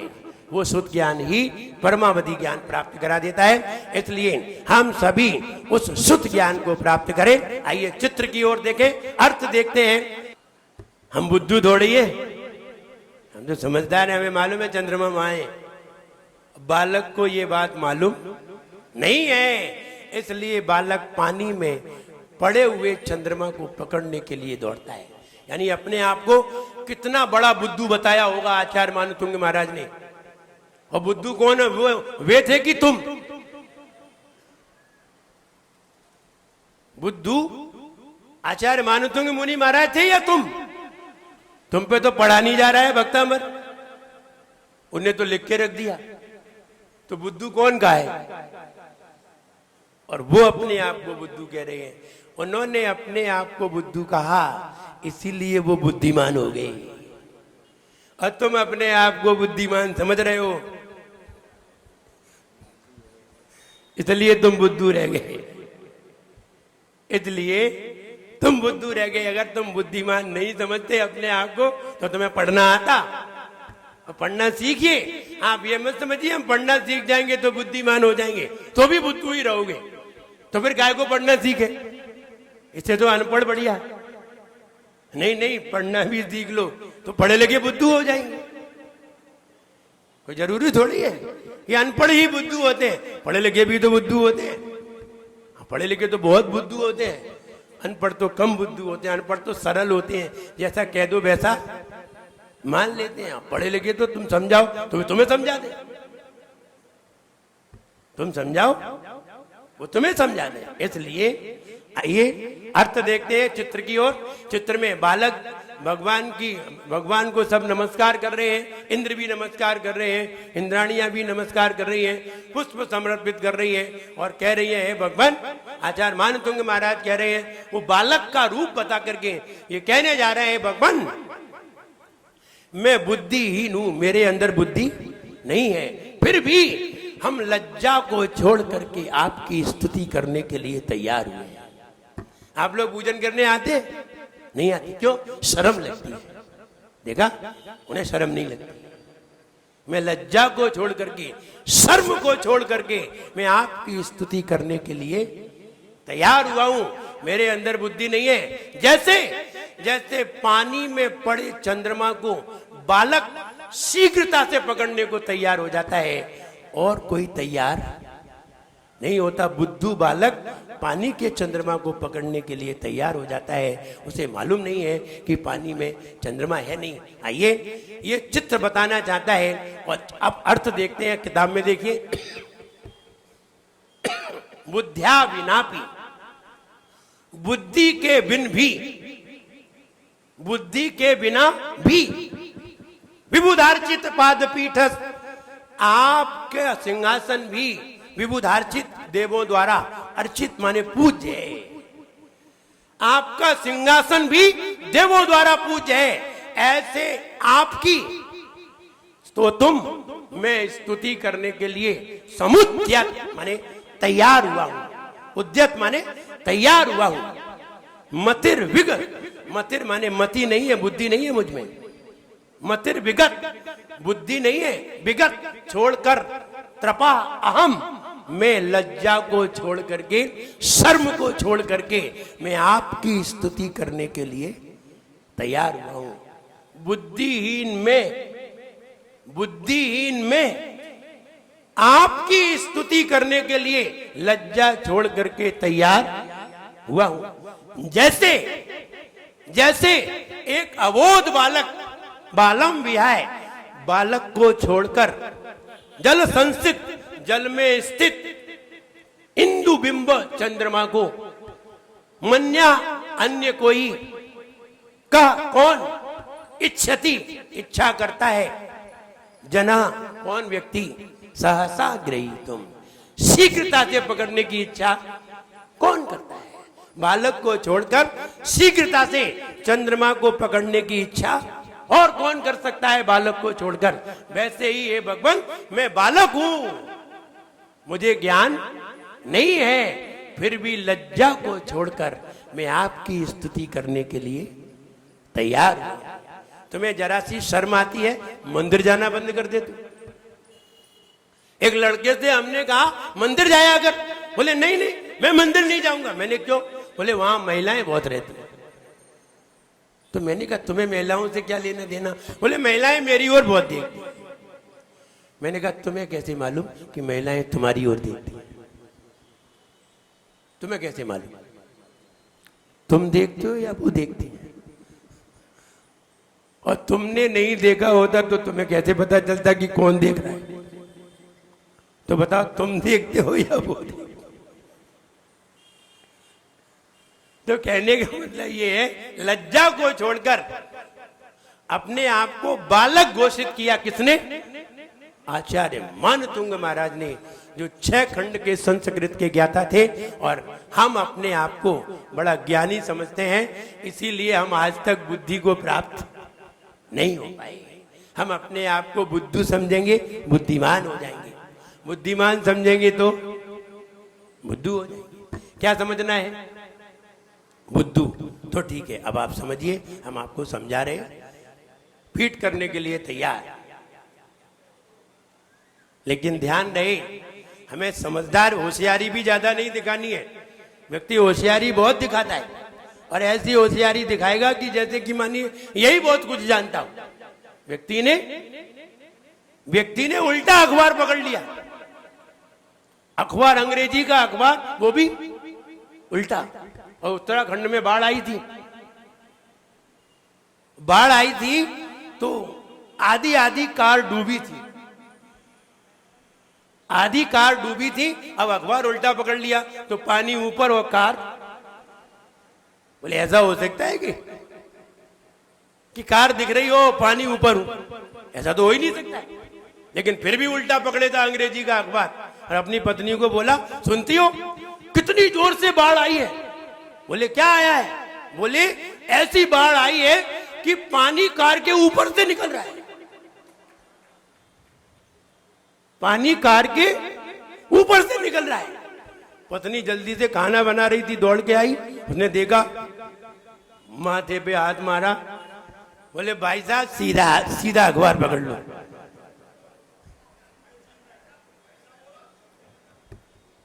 बोली भाई साहब सीधा अखबार पकड़ लो, कार ऊपर हो जाएगी, पानी नीचे हो जाएगा।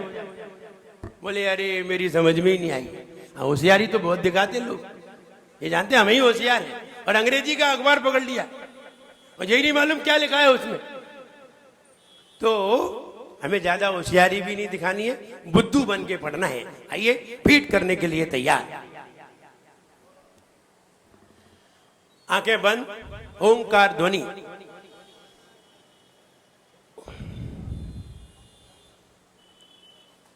ओ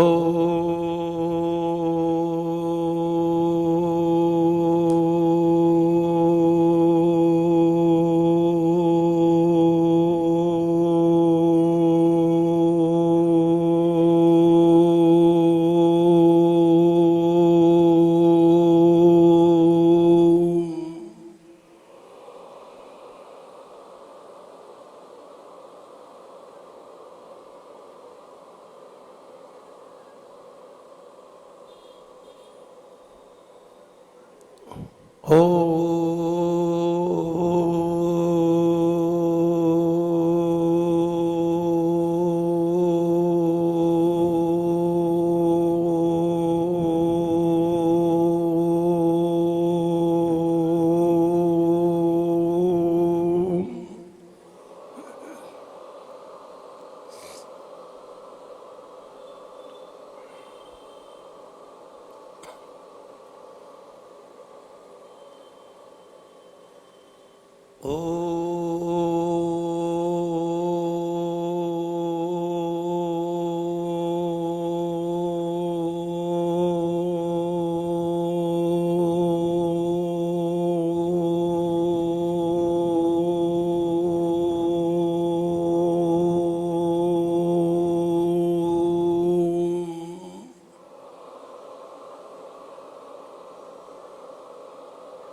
आंखें बंद। आज्ञा चक्र पर हमारा ध्यान 3 मिनट के लिए शून्य अवस्था में हमें बात सुननी है और फिर 1 मिनट में रिपीट करनी है। उसके बाद हम पाएंगे कि जो इसका भावार्थ बताया गया है, जो इसमें कहना चाह रहे हैं आचार्य मानथुंग, वो हमारी समझ में आ गया है और हमें उसका भावार्थ याद हो गया है। आंखें बंद। हे भगवान, जैसे बुद्धिहीन बालक को छोड़कर, हे भगवान, जैसे बुद्धिहीन बालक को छोड़कर पानी में पड़े चंद्रमा को शीघ्र पकड़ने के लिए कौन तैयार होता है? कोई नहीं। हे भगवान, जैसे बुद्धिहीन बालक को छोड़कर पानी में पड़े चंद्रमा को शीघ्र पकड़ने के लिए कौन तैयार होता है? कोई नहीं। हे भगवान, बुद्धिहीन बालक को छोड़कर पानी में पड़े चंद्रमा को शीघ्र पकड़ने के लिए कौन तैयार होता है? कोई नहीं। हे भगवान, पानी में पड़े चंद्रमा को, पानी में पड़े चंद्रमा को बुद्धिहीन बालक को छोड़कर शीघ्र पकड़ने कौन तैयार होता है? कोई नहीं। हे भगवान, बुद्धिहीन बालक को छोड़कर पानी में पड़े चंद्रमा को पकड़ने के लिए, शीघ्र पकड़ने के लिए कौन तैयार होता है? हे भगवान, बुद्धिहीन बालक को छोड़कर पानी में पड़े चंद्रमा को शीघ्र पकड़ने के लिए कौन तैयार होता है? Dot dot dot. कोई नहीं। हे भगवान, बुद्धिहीन बालक को छोड़कर पानी में पड़े चंद्रमा को शीघ्र पकड़ने के लिए कौन तैयार होता है? कोई नहीं। वैसे ही मुझ बुद्धू को छोड़कर, मुझ बुद्धू को छोड़कर, मुझ बुद्धू को लज्जा छोड़कर आपकी स्तुति करने के लिए कौन तैयार होता है? कोई नहीं। मुझ बुद्धिहीन को छोड़कर, मुझ बुद्धिहीन को लज्जा छोड़कर आपकी स्तुति करने के लिए कौन तैयार होता है? कोई नहीं। हे भगवान, बुद्धिहीन बालक को छोड़कर पानी में पड़े चंद्रमा को शीघ्र पकड़ने के लिए कौन तैयार होता है? कोई नहीं। वैसे ही बुद्धिहीन मुझे छोड़कर आपकी स्तुति करने के लिए, आपकी स्तुति करने के लिए कौन तैयार होता है? कोई नहीं। वैसे ही मुझ बुद्धू को छोड़कर आपकी स्तुति करने के लिए कौन तैयार होता है? कोई नहीं। रिपीट। हे भगवान, बुद्धिहीन बालक को छोड़कर पानी में पड़े चंद्रमा को पकड़ने के लिए,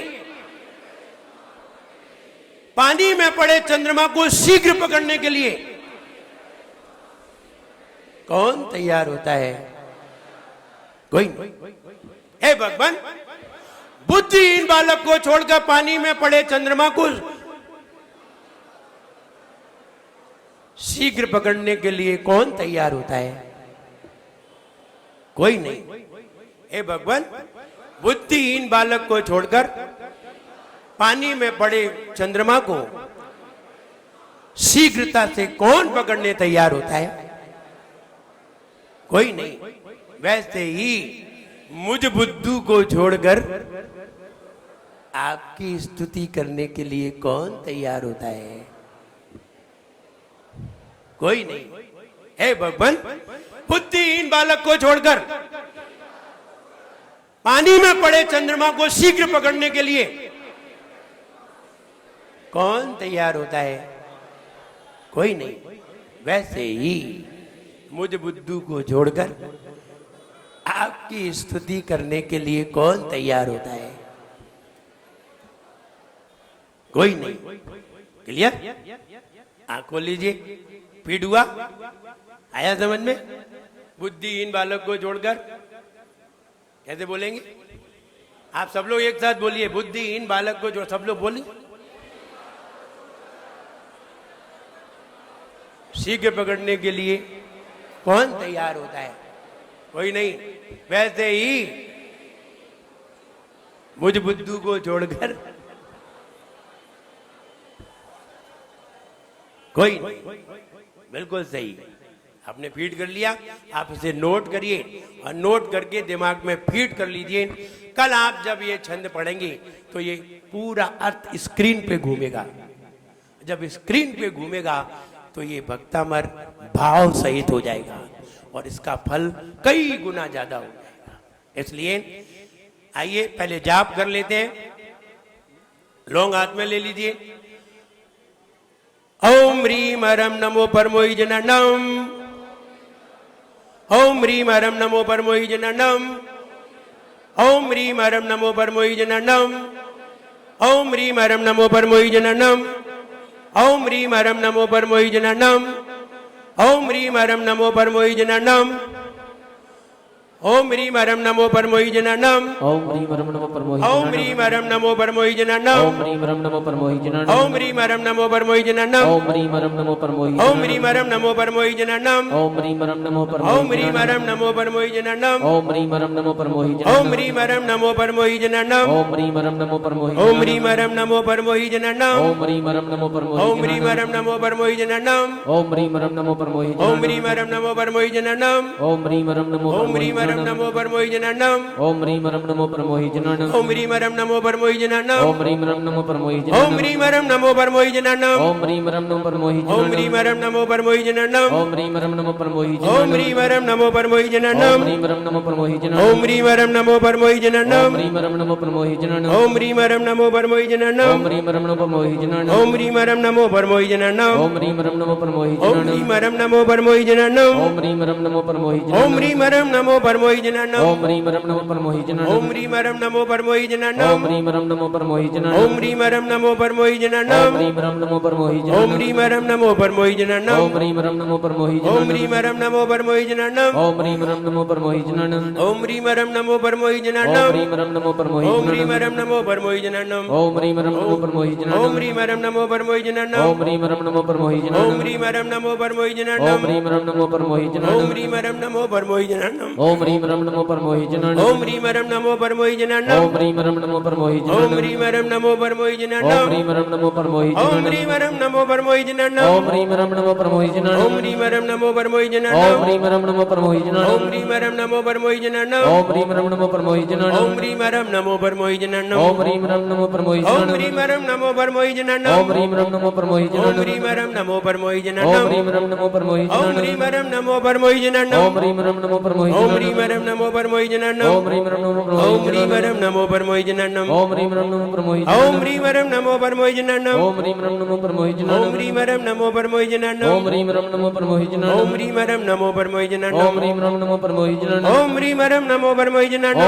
नमो परमोहि ओम ह्रीम हरम नमो परमोई जननम। ओम ह्रीम हरम नमो परमोहि ओम ह्रीम हरम नमो परमोई जननम। ओम ह्रीम हरम नमो परमोहि ओम ह्रीम हरम नमो परमोई जननम। ओम ह्रीम हरम नमो परमोहि ओम ह्रीम हरम नमो परमोई जननम। ओम ह्रीम हरम नमो परमोहि ओम ह्रीम हरम नमो परमोई जननम। ओम ह्रीम हरम नमो ओम परमोहि ह्रीम हरम नमो परमोई जननम। ओम ह्रीम हरम नमो ओम परमोहि ह्रीम हरम नमो परमोई ओम जननम। ह्रीम हरम नमो परमोहि दोनों हाथ अपने सिर पे रखिए। ओम ह्रीम श्री सम्यक दर्शन ज्ञान चारित्र्यभ्यो नमः। ओम ह्रीम श्री सम्यक दर्शन ज्ञान चारित्र्यभ्यो अपने नमः। हृदय पे रखिए। ओम ह्रीम श्री सम्यक दर्शन ज्ञान चारित्र्यभ्यो नमः। ओम ह्रीम श्री सम्यक दर्शन ज्ञान चारित्र्यभ्यो हाथ नमः। जोड़िए, नमोस्तु करिए। ओम ह्रीम श्री सम्यक दर्शन ज्ञान चारित्र्यभ्यो नमः। ओम ह्रीम श्री सम्यक दर्शन ज्ञान चारित्र्यभ्यो नमः। आज किसी के सिर में दर्द नहीं होगा। सभी बोले नमोस्तु गुरुदेव। आज किसी के सिर में दर्द नहीं होगा। आइए। प्यारे आदिनाथ भगवान करे गुरु मान तुंग गुणगान, जिन्हें नित्य धोख हमारी है, भक्तामर स्तोत्र की महिमा सबसे न्यारी है।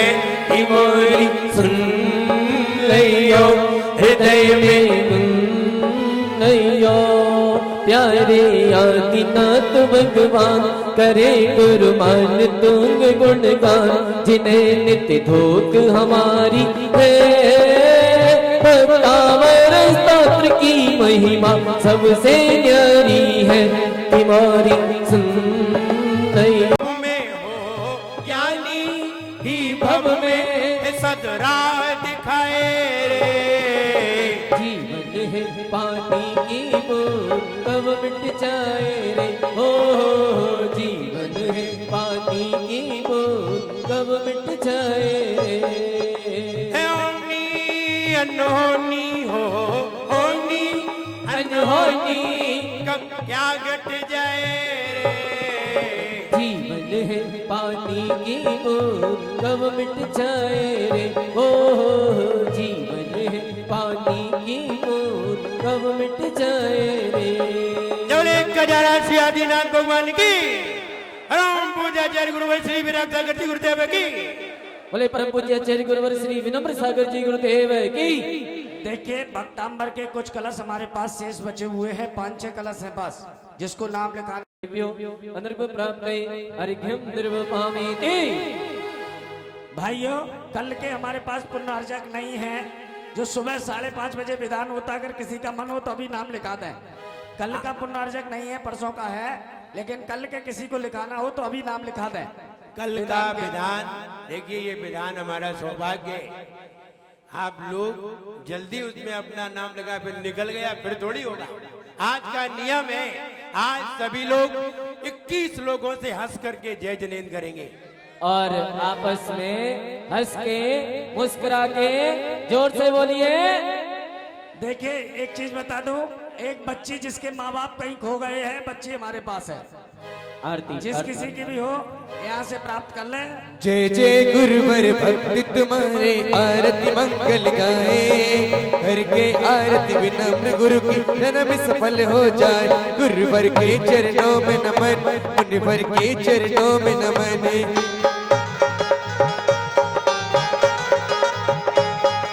ग्राम भिंड में जन्म लिया है धन्य चमेली माता, वीर चंद्र जी पिता आपके छोड़ा जग से नाता।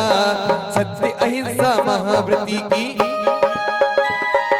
सत्य अहिंसा महाव्रती की महिमा कहीं न जावे, करके आरती विनम्र गुरु की जन्म सफल हो जावे। गुरुवर के चरणों में नमन, ऋषिवर के चरणों में नमन, गुरुवर के चरणों में नमन, ऋषिवर के चरणों में नमन। आप नमोकार चैनल को सब्सक्राइब जरूर कीजिए और वीडियो को सबसे पहले देखने के लिए बेल आइकन पर क्लिक करना ना भूलें।